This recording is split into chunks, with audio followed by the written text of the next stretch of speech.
Today we're going to talk about the 7 words and phrases that buyers and sellers must know throughout the home buying process, and what you need to know about each one of those to make sure you don't lose your money. Welcome to our channel, AIM Home Group. I'm Cameron, this is my partner Trisha, and every day people just like you call, text, and email us with questions about real estate here in Arizona. So if you have a question or you just want a second opinion for some industry professionals, you can ask us in the comments section below. We always do our best to respond to every comment that you all leave for us. If your question is time sensitive, we do recommend reaching out to one of us directly. Our contact info is in the description below. And make sure you stick around at the end of the video. The last one we go over could save you a lot of money. The first one we are going to cover is earnest money. As the buyer, the first thing you need to do after going under contract is deposit your earnest money. Earnest money is a good faith deposit. It lets the seller know that you're serious about buying their home. This protects the seller when they take their home off the market by compensating them if the buyer were to back out of the purchase agreement and violate the terms of the contract. Now, we're not saying that once you put down earnest money, you lose all that money if you don't buy the home. There are multiple contingencies built into the purchase contract that allow the buyer to back out of the agreement without violating that contract and get their money back. Most of these contingencies are in the due diligence period, which we will cover shortly, but we can't stress to you enough how important understanding this part of the process is. If you or your realtor make a mistake, you could lose all your hard-earned money. Now, if you don't back out of the contract and you do close on the home, you get every penny of that earnest money back and can use it towards your down payment at closing.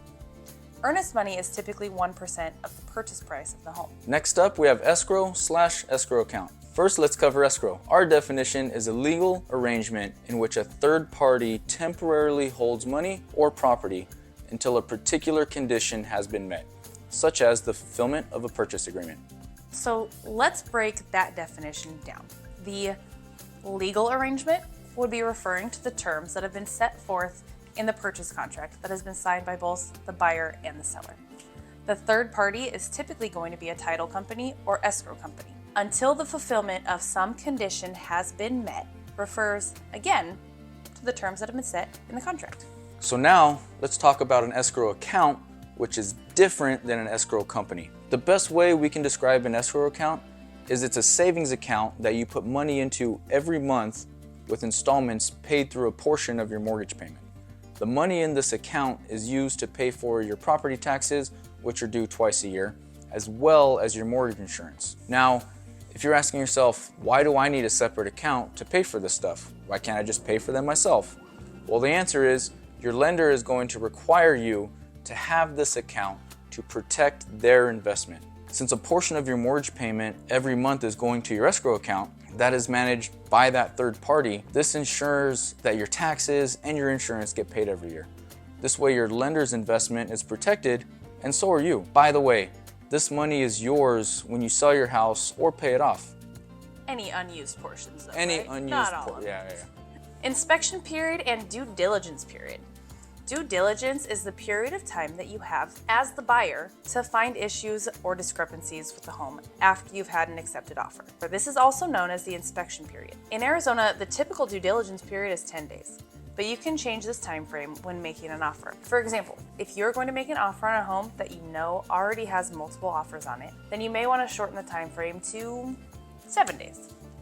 By doing this, it can make your offer more appealing to the sellers. Be sure to thoroughly discuss this with your realtor, as the particular home, market conditions, and vendor availability are only a few of the aspects to consider when setting the due diligence timeframe. One thing that needs to be done is an inspection.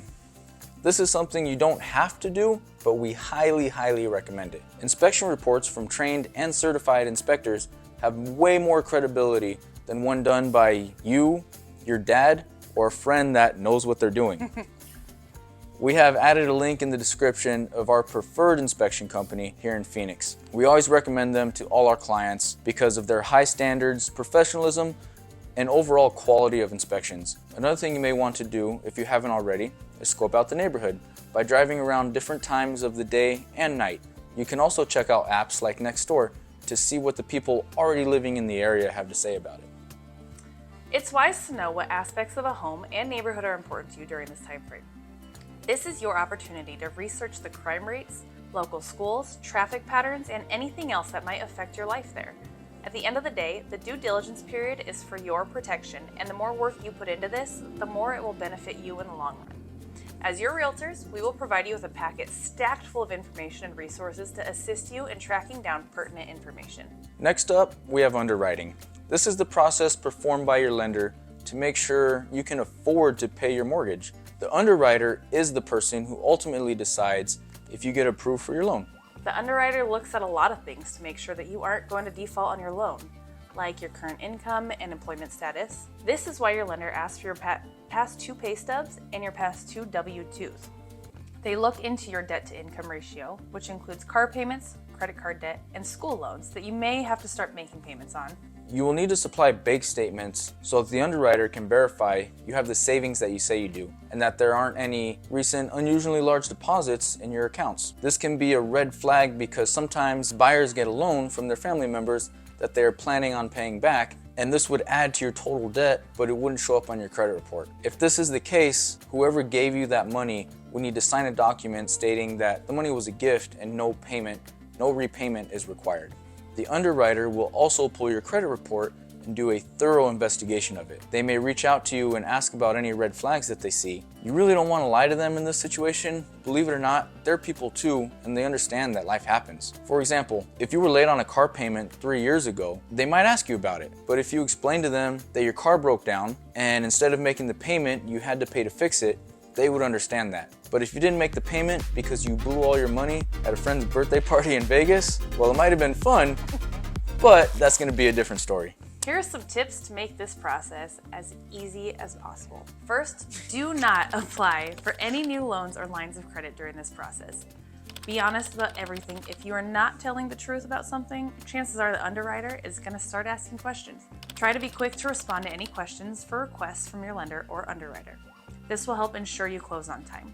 Number 5 is PMI or MIP, depending on what type of loan you have. PMI stands for Private Mortgage Insurance, and it is used in most conventional loans.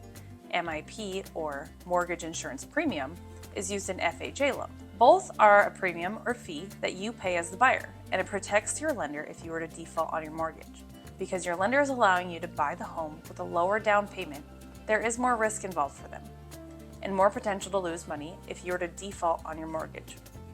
PMI and MIP are very similar, but there are a few differences, which we'll cover. So let's go over the similarities first. They both are required on loans that have a greater than 80% loan-to-value ratio on them. This allows you to have a lower down payment as low as 3 to 3.5%. They both are paid each month through your mortgage payments. Now, let's go over the differences. Like we mentioned before, PMI is for a conventional loan, and MIP is for an FHA loan. Most conventional loans will have the PMI removed automatically when you have 21% of your original loan paid off. But we highly recommend you verify this with your lender prior to closing. But how do you get there faster so you can stop paying the PMI each month? Some people pay extra on their mortgage each billing cycle. Others put their bonus checks and tax returns towards the principal balance to speed things up. And if your home's value has significantly increased since you financed it, your mortgage company may be willing to drop the PMI early if certain conditions have been met. Now, if you have an FHA loan, you cannot get the MIP removed unless your loan originated before June 2013. Otherwise, the only way to get rid of MIP is to refinance to a conventional loan, which may or may not be worth it depending on your future plans. And we're actually going to talk about this later in this video when we explain discount points. Oh, and by the way, if you're a veteran and want to take advantage of your VA loan, then these are all things you don't have to worry about. Your VA loan is typically zero down and you won't have to pay PMI or MIP, which we would like to add is a well-deserved benefit for serving your country. Absolutely. So next up we have Amortization? Amortization. This is a term you might have heard of while speaking to your lender. The word is really hard to say, but it's really simple to understand. Let's take a look at this graph to have a better understanding of how amortization works and why it's important for you to understand. So right now we're looking at the Amortization Calculator on crown.org. We did add a link in the description that will take you right to this page if you did want to check out your current loan or a loan that maybe you're thinking about getting. First, I wanted to go over what this site talks about at the top of the page and what the calculator is taking into consideration when it computes your payment. As you can see right here, it clearly states that the calculator is adding property taxes, insurance, and PMI if needed to the total payment. So this is not just an amortization calculator, but a mortgage calculator as well. And to be honest, there's nothing special about this feature. So if you just wanted a mortgage calculator, you can just go to Google, type in mortgage calculator, and this will come up. You can put in your loan amount, interest, and loan term, and it will spit out a payment. Or you can just scroll down and click one of the links below. It's really up to you. But since we are talking about amortization, let's get back to the Crown website and talk a little more about what amortization is and how to understand the graph and the chart that is displayed on the website. I have put in a purchase price of $350,000, a down payment of $70,000, so there is no PMI. We'll do a 30-year loan. Taxes will do $1,700 and insurance will do $1,225. And the start date doesn't really matter for this because it's just an example. So now let's scroll down a bit and we can see that this website breaks everything down for us very clearly. Now don't worry if it's not clear to you right now, because by the time I'm done explaining everything, it's going to be crystal clear.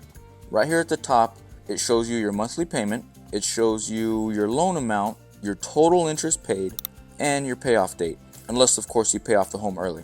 But what I really like is right here, it shows the total amount you have paid over 30 years. I bet this is a little eye-opening for most of you that on a $350,000 loan, you're going to pay almost double that if you don't pay off your home early. Now do keep into consideration that is including your taxes, your insurance, your total principal paid, and your total interest paid. So now let's look at the graph and break it down. Each bar represents 1 year.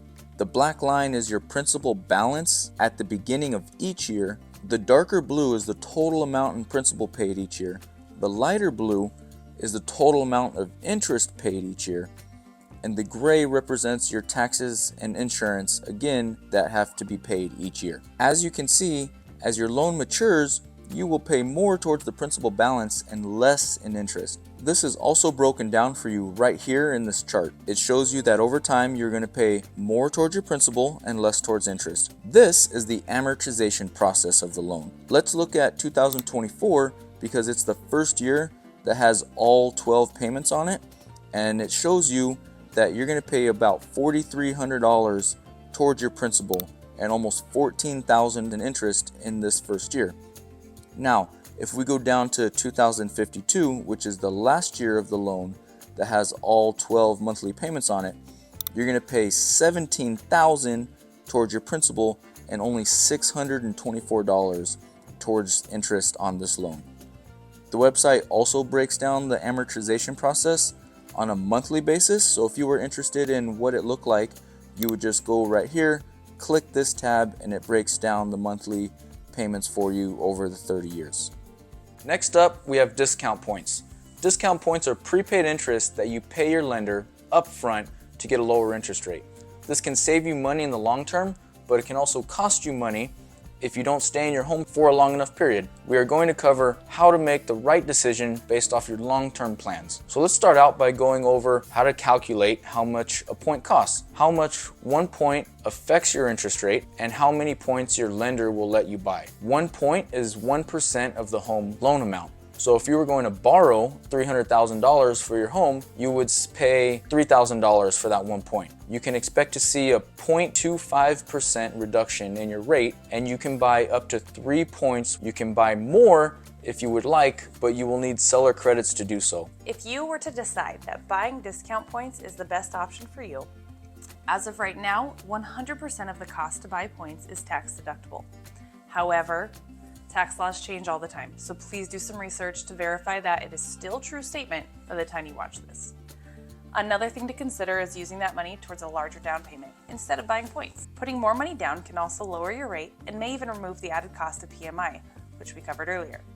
We really recommend talking to your lender or financial advisor to help you make the best decision based on your circumstances.